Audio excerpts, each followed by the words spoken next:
Sveiki mokiniai! Pasikrovėte nemažai žinių, taigi atėjo metas aptarti dar sudėtingesnius, bet tuo pačiu ir įdomesnius dalykus. Šiose pamokose apie įrenginių valdymo programavimą susipažinsite su Raspberry Pi bei išmoksite juo naudotis. Ar kada susimąstėte, kaip veikia išmanieji prietaisai, tokie kaip robotai, išmanieji namai ar net automatinės durys? Visą tai įmanoma pasiekti naudojant mažus, bet galingus įrenginius, tokius kaip Raspberry Pi. Raspberry Pi – tai mažas kompiuteris, kuris telpa jūsų delne, bet turi beveik tokias pačias galimybės kaip ir įprastas kompiuteris. Jis sukurtas tam, kad būtų lengva mokytis programavimo, eksperimentuoti su įvairiais projektais ir valdyti įrenginius.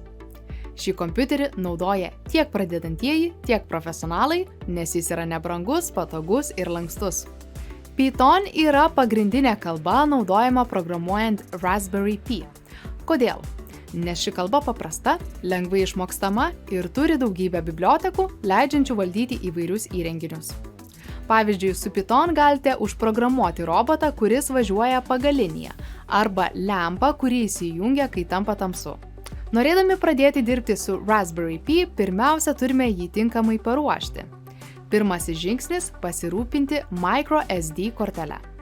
Atsisiųskite Raspberry Pi Imager programą iš oficialios svetainės raspberrypi.com software. Įdėkite microSD kortelę į savo kompiuterį.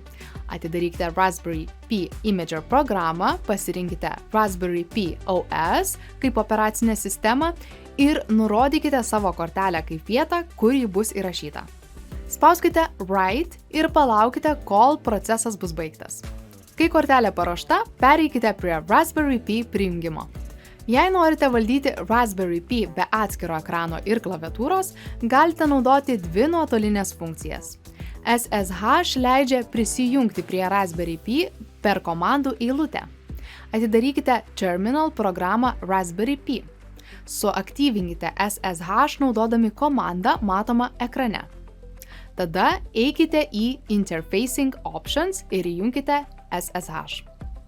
VNC leidžia matyti Raspberry Pi ekraną per kitą kompiuterį. Atidarykite Raspberry Pi Configuration ir suaktyvinkite VNC. Atsisiųskite VNC programą į savo kompiuterį ir prijunkite ją prie Raspberry Pi. Paskutinis žingsnis – paruošti Python programavimui. Python jau yra įdiegtas Raspberry Pi OS, bet galite įdiegti papildomas bibliotekas, pavyzdžiui, GPIO skirtas įrenginių valdymui. Atidarykite terminal ir įveskite tai, ką matote ekrane. Kai viskas paruošta, galite pradėti kurti savo pirmuosius projektus. Raspberry Pi turi itin naudingą funkciją – GPIO, tai yra General Purpose Input Output, leidžiančią valdyti įvairius įrenginius, tokius kaip lemputės, varikliai ar jutikliai. Naudodami Python kalbą galime lengvai programuoti ir valdyti šiuos įrenginius. GPIO tai specialūs Raspberry Pi kontaktai, leidžiantys siųsti signalus į įrenginius arba priimti signalus iš jų. Įėjimai, tai yra input, priima signalus iš jutiklių, pavyzdžiui, temperatūros, šviesos. Išėjimai, tai yra output, siunčia signalus į įrenginius, pavyzdžiui, lemputes ar variklius. Raspberry Pi turi 40 GPIO pinų, tai yra kontaktų, kurie atlieka skirtingas funkcijas. GPIO pinai – pagrindiniai kontaktai, kuriuos galime programuoti kaip įėjimus arba išėjimus. Maitinimo pinai 5 voltai ir 3,3 voltai skirti tiekti energiją mažiems įrenginiams. Įžeminimo pinai GND naudojami uždaro elektros grandinės rato sukūrimui. Norėdami sužinoti, kur yra konkretūs pinai, naudokite pinout komandą terminale arba internetinės pinų diagramas.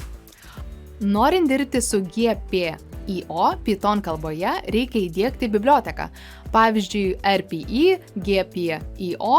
Visų pirma, atidarykite terminal ir įveskite tai, ką matote ekrane. Tada biblioteką importuojame Python programoje.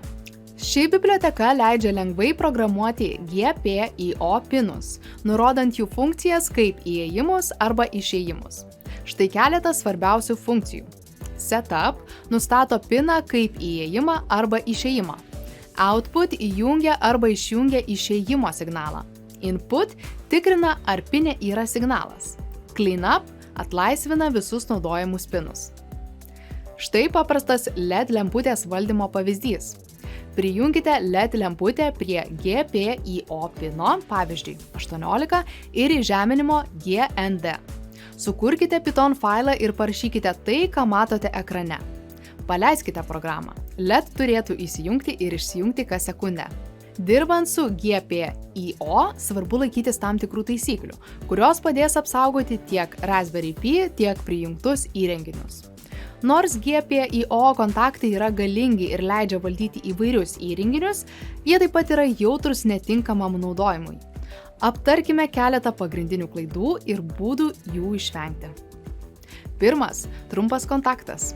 Trumpas kontaktas įvyksta, kai netyčia sujungiami du GPIO pinai arba GPIO ir maitinimo kontaktai be tinkamos apsaugos.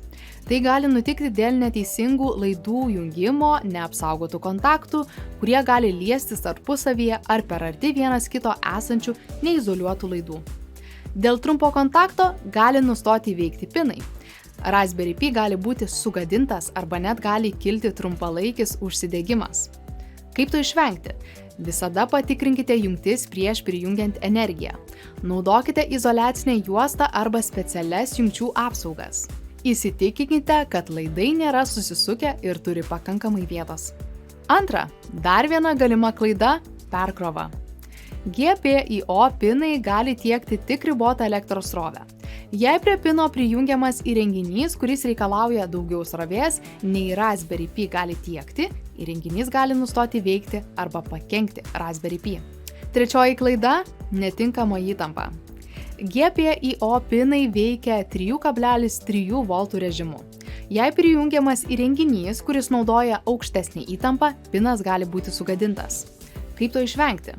Naudokite logikos lygio keitiklį, angliškai Logic Level Converter, jei reikia sujungti 3,3 V ir 5 V įrenginius.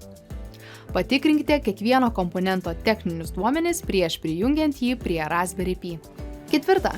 Netinkamas išjungimas ir cleanup naudojimas. Baigus darbą su GPIO, būtina uždaryti visus naudojimus pinus. Jei to nepadarysite, pinai gali likti aktyvūs ir netikėtai paveikti kitus įrenginius arba būti pažeisti. Pasekmės šiuo atveju būtų dvi. Energijos švaistymas arba galimos problemos, kai vėliau prijungiate kitą įrenginį prie tų pačių pinų. Norėdami tų išvengti, visada naudokite GPIO Cleanup po darbo su GPIO. Taip pat naudokite Try arba Except bloką programoje, kad užtikrintumėte, jog netikėto programos stabdymo metu pinai būtų atlaisvinti. Štai ir viskas. Aptarėme pagrindinės Raspberry Pi savybės bei šio įrenginio paruošimą darbui. Susitiksime kitoje pamokoje.